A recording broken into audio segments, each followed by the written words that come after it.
ভালোবাসা জীবনের সবচেয়ে সুন্দর অনুভূতি, কিন্তু যখন সে ভালোবাসা হারিয়ে যায় তখন মনে হয় সবকিছু থেমে গেছে। তবে বন্ধুরা, একটা কথা মনে রেখো, ভেঙে যাওয়া মানে শেষ নয়, এই শেষই হতে পারে তোমার জীবনের নতুন শুরু। ভিডিওটা শুধু একটি গাইড না, এটা তোমার পাশে থাকার একটি ছোট্ট চেষ্টা।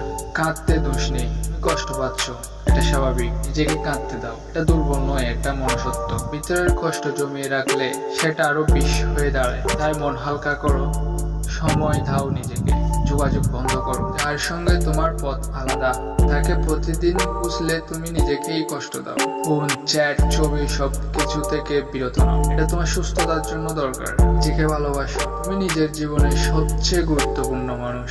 নিজেকে যত্নে রাখো, ভালো খাও, ঘুমাও। তোমার হাসিটাই তোমার সবচেয়ে সুন্দর জিনিস, তাকে আর কখনো হারাতে দিও না। পরিবার, বন্ধুর সঙ্গে থাকো, মন খারাপের সময় মানুষের পাশে থাকো। তাদের ভালোবাসা তোমার কষ্টটা হালকা করবে। চুপ করে একা বসে না থেকে মন খুলে কথা বলো, তুমি একা নও। সোশ্যাল মিডিয়ার প্রমাণ নয়, সবাইকে দেখানোর দরকার নেই যে তুমি ভালো আছো। তোমার মনের অবস্থায় সবচেয়ে গুরুত্বপূর্ণ। সোশ্যাল মিডিয়ার সুখী দেখতে গিয়ে নিজেকে মিথ্যা সান্ত্বনা দিও না। নিজেকে ব্যস্ত রাখো, বাস্তবতা তোমার সেরা বন্ধু হতে পারে। নতুন কিছু শিখো, কাজে ডুবে যাও, নিজের প্রতি ইনভেস্ট করো। তোমার স্বপ্নগুলো এখন তোমার একমাত্র প্রেম হোক। থেমে যেও না, হ্যাঁ সময় লাগবে, কিন্তু তুমি নিজেই বলবে কষ্টটা আমাকে বদলে দিয়েছে। তুমি থেমে যেও না, তুমি শক্তিশালী, তুমি পারবে।